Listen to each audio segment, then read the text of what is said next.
saya nggak percaya. Karena masa dalam sekian banyak bundel gitu ya, hanya ijazah itu yang tidak ada gitu loh. Nggak masuk di akal saya. Saya sebagai dosen, saya orangnya detail dan akan ngejar gimana letak ganjilnya itu, yang krusial itu di mana. Jadi ini 3 ijazah tidak mungkin tercecer, mesti ada ya. Proses kami tadi sudah diserahkan dokumen cukup tebal. Nanti teknisnya boleh dengan Mas Lukas saya jelaskan. Yang pasti bahwa hasil di dalam kita sudah diserahkan hasil berupa dokumen yang digunakan Jokowi mendaftar. Tapi ada 4 dokumen justru ini yang paling krusial yang tidak diserahkan. Pertama itu adalah soal bukti penetapan apakah Jokowi pada saat mendaftar sehat atau tidak. Itu tidak ada. Oke, sampai kita tidak tahu apakah tercecer tidak, terjadi akan serahkan. Yang kedua adalah, jadi ada 4 yang tidak ada. Yang kedua, ijazah. Nah, ijazah ini terdiri dari 3 yang tidak ada. Satu itu adalah ijazah SD belum diserahkan, tidak ditemukan di bundel dokumen ini. Yang kedua adalah ijazah SMP tidak ada. Yang ketiga adalah ijazah SMA. Yang ada hanya ijazah terakhir, yaitu adalah di situ tertulis lulus di UGM. Oke? Nah, yang menarik di antara 3 yang tidak ada ini adalah juga di biodata. Di biodata Jokowi, CV itu ya. Ternyata yang jelas itu tertera hanya SD-nya. SD 111. Oke? SMP dan SMA tidak dijelaskan di mana mereka sekolah. Hanya tahunnya. Jadi saya ulangi, hanya tahunnya yang dijelaskan, tidak dijelaskan tempatnya di mana mereka sekolah. Oke? Itu yang paling tidak ada 4 hal yang sangat krusial yang ditemukan tadi, harusnya kami diserahkan kepada kami dan itu belum ada. Mas Suat. Ya, tapi ada beberapa kekurangan tadi, 4 dokumen. KPU DKI berjanji akan menyerahkan nanti tetap Akan dicari. Tapi kita juga punya versi dari KPU Solo soal ijazah itu, ijazah SD, SMP, SMA. Jadi nanti akan saling melengkapi ya, tetapi justru pasalnya di situ. Kenapa ada KPU yang punya, tapi ada KPU yang tidak punya. Itu yang nanti tetap akan kita kejar dan ini setebal ini ya. Kami berharap nanti di UGM harusnya minggu depan mestinya 3 atau 4 kali lebih tebal dari ini, karena UGM dokumen yang kami minta ke UGM itu jauh lebih banyak. UGM sudah kooperatif dengan kepolisian menyerahkan 505 dokumen, tapi tidak menyerahkan satupun kepada kami Bon Jovi. Mbak Leoni, silakan. Tadi ya dokumen yang tidak ada sudah dijelaskan. Tadi di dalam saya sempat bertanya kepada dari KPU, seandainya satu dokumen saja tidak ada, apakah diterima atau tidak? Jelas tidak ya. Dan kemana dokumen tersebut? Mungkin waktu kami pindah tercecer. Saya dengan tegas bilang saya nggak percaya, karena masa dalam sekian banyak bundel gitu ya, hanya ijazah itu yang tidak ada gitu loh. Nggak masuk di akal saya. Saya sebagai dosen, saya orangnya detail dan akan ngejar gimana letak ganjilnya itu, yang krusial itu di mana. Jadi ini 3 ijazah tidak mungkin tercecer, mesti ada ya. Oke, kita berharap KPU DKI akan menyerahkan.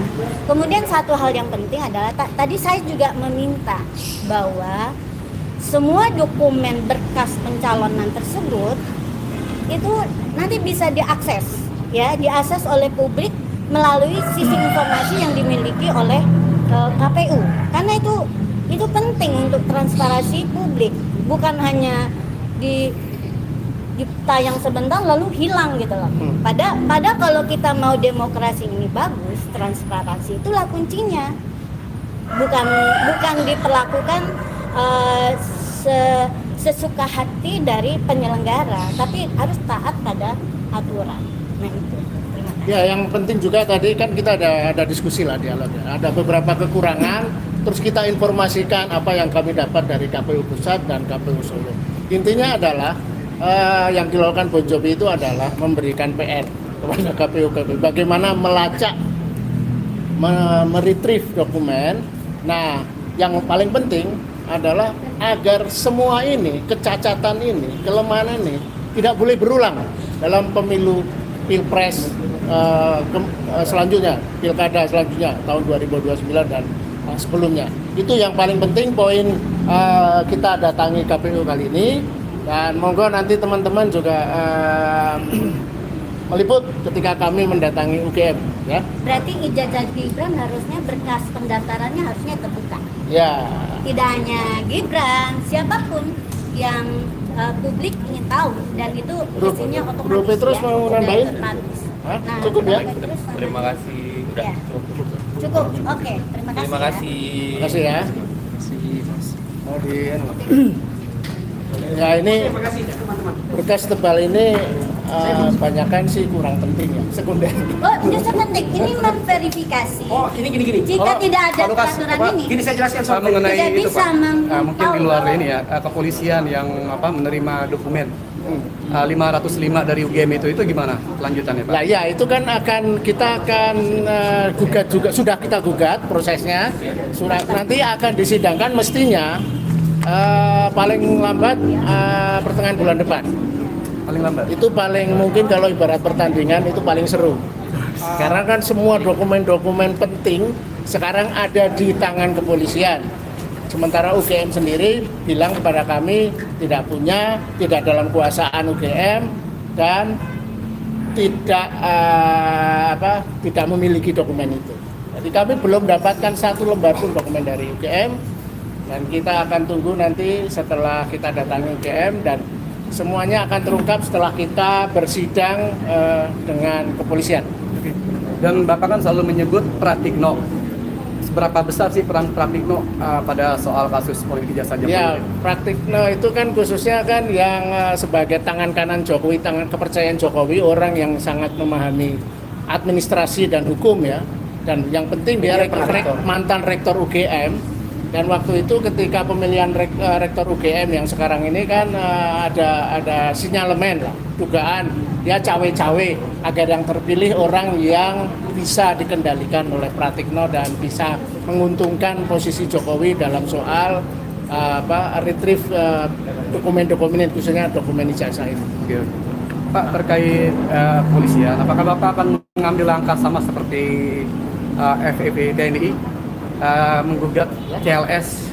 Nah itu nanti tergantung, kan kita akan kompilasi dokumen yang begini banyak, akan kita teliti dulu bagaimana konsistensinya, apa yang kurang, apa yang cacat. Nah kalau bukti-bukti ya itu sudah lengkap, tidak ada tidak terbuka kemungkinan bagi kami untuk melakukan gugatan hukum itu. Tapi itu belum kita pikirkan sejauh ini, karena memang wilayah Bonjowi adalah wilayah melacak dokumen. Untuk dokumen yang dari UGM, apakah tim Bonjowi ke UGM? Iya, kita akan kita tunggu dulu komunikasi. UGM sampai saat ini belum memberikan informasi apapun. Yang jelas batas terakhir itu kita menunggu tanggal 16. 15-16. Kalau itu kita akan beraktif untuk menagih gitu ya. Yang saya sebut tadi itu ini. Jadi ada PKPU nomor 9 2012, pedoman teknis pencalonan pemilihan umum untuk pilkada. Ini ada syarat dan ada kewajiban untuk verifikasi.